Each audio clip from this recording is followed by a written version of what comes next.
What makes the difference in the quality of people's lives? What makes some people leaders and other people followers? What makes most people talk about a dream and never follow through, and other people, just a small percentage, kick ass, take names. You can throw any obstacle at them, they find a way to break through. What's the difference? It's not talent, it's not skill, it's hunger. If you get enough hunger going in you for an answer, you'll find the answer. If you get a hunger enough inside of you that says, I gotta take things to a next level, I gotta achieve, I gotta make a difference, I gotta expand, you will find the answer. People's intelligence will expand if they got enough hunger. But if you got everything and you're not hungry, you're not gonna have much. The super successful don't stop once they hit their targets. They simply reset and go again. Anytime you stop reaching for massive success, the next thing, you start settling in, that's when you start having problems. The comfort zone is dangerous. When you're comfortable, you are most dangerous. You should never feel comfortable. You should be happy and dissatisfied. Well, you should be afraid of taking risks and pursuing something meaningful. But you should be more afraid of staying where you are if it's making you miserable. It's like you're paying a price by sitting there being miserable. You might say, well, the devil I know is better than the one I don't. It's like, don't be so sure of that. The clock is ticking. Yeah, and if you're miserable in your job now and you change nothing, in 5 years, you'll be much more miserable and you'll be a lot older. So don't be finished. Be starting. Be alert. Be ready. Be attacking. Be relentless. Let the enemy stop. Let the enemy rest. Let the enemy finish. You don't finish. Don't stop. Don't rest. Not until the enemy is completely destroyed. You are excellent. Now stop playing small. You are excellent. Stop playing small. You are excellent. Stop taking the hand that they dealt you. Take ownership. If you can get all A's in the class, do it. You don't need nobody to give you $50, $100, no pair of shoes, take you on no trip. You a grown man. Do it because you can. Stop needing a carrot. Stop needing money. Stop needing a trip. Stop needing somebody to give you a sticker on your head, and do it for the pride of who you are. Do it because you can. I don't care what your friends are doing.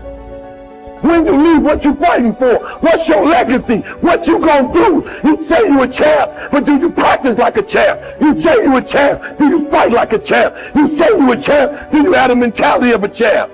You have to hustle. You have to get going. Get up out of your seat and move. You have to take massive action. It's hard, it sucks, it can sap you of your mental and physical energy, but you need to get going and get up after those things that you want. No one's going to do it for you. Work on yourself every day. Get better. Improve. Learn. Extend yourself. Push yourself out of your comfort zone. Push the boundaries that you're accustomed to. That's the only way to grow as a person. If you look at all the successful people in the world, one common thread between all of them is that they've all hustled. They've all gotten to work, gotten busy. The gap between here and your ultimate life is action. That's the link. You have to hustle. You have to get out there and do what's required. What excuse do you have? What reason do you have not to? Turn this video off, get out there and get to work.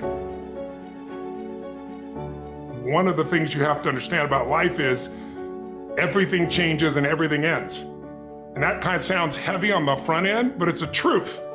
If everything changes and everything ends, number one, it should make you appreciate what you have right now. And then my view is what's next is always better. If I make it so, it's my job to make it so. And so I think, for me, I look at it and say, when you said genius is a young man's game, I think that's total bullshit. I think passion is the genesis of genius. If you've got enough passion, you're gonna find answers nobody else does. But most people run out of fuel, meaning they get tired, they get exhausted, they get burnt out, they get, the law of familiarity. They're around something so much they take it a little bit for granted. And I've managed to see something in myself that I found in every great leader that I've ever respected, and that is, I value intelligence immensely, but I know really smart people can't fight their way out of a paper bag pragmatically, right? I'm sure you do too. what I see as the one common denominator of people that are successful over a lifetime is the sustained hunger. Hunger is the number one factor. When I see somebody, I don't care what age they are, I don't care what their background is, if they're hungry to improve, to change, to make something happen.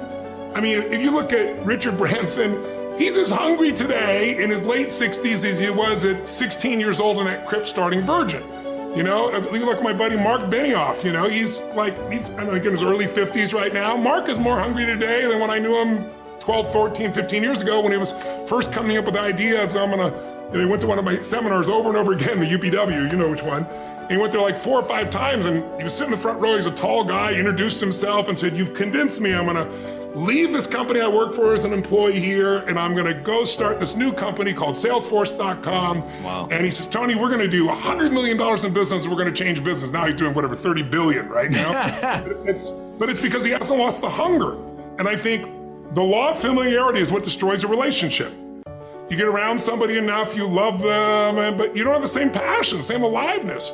And I'm just not willing to settle for a life without passion and aliveness. That's just like, there's so much to learn, there's so much to grow, there's so much to give, and I'm wired to grow and give. And I think anybody who gets wired to grow and give is gonna have a really fulfilling life. It doesn't matter what you choose to do, you're gonna be alive, because you're gonna make progress, and because you made progress, you have something to give. And we all, like, some people think they just wanna get, but you get, and it's pretty damn boring, and it doesn't really expand your sense of identity of who you are.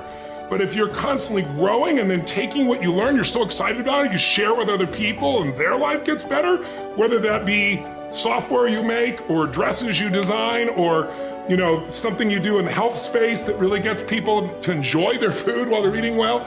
If you have those passions and you keep growing, there's no limit. It doesn't matter what happens in the short term with a pandemic or with a drop in the economy or whatever the case may be. These are all temporary when you realize life is lived in decades, not in days.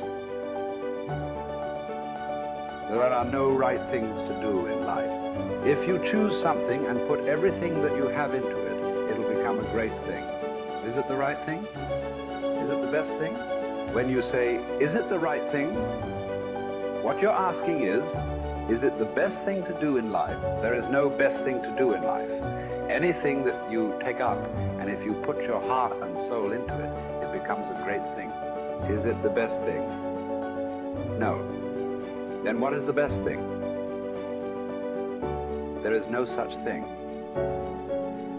There's really no such thing. Why are you not passionate about everything in the existence? You're only passionate about one thing means what? You're constipated.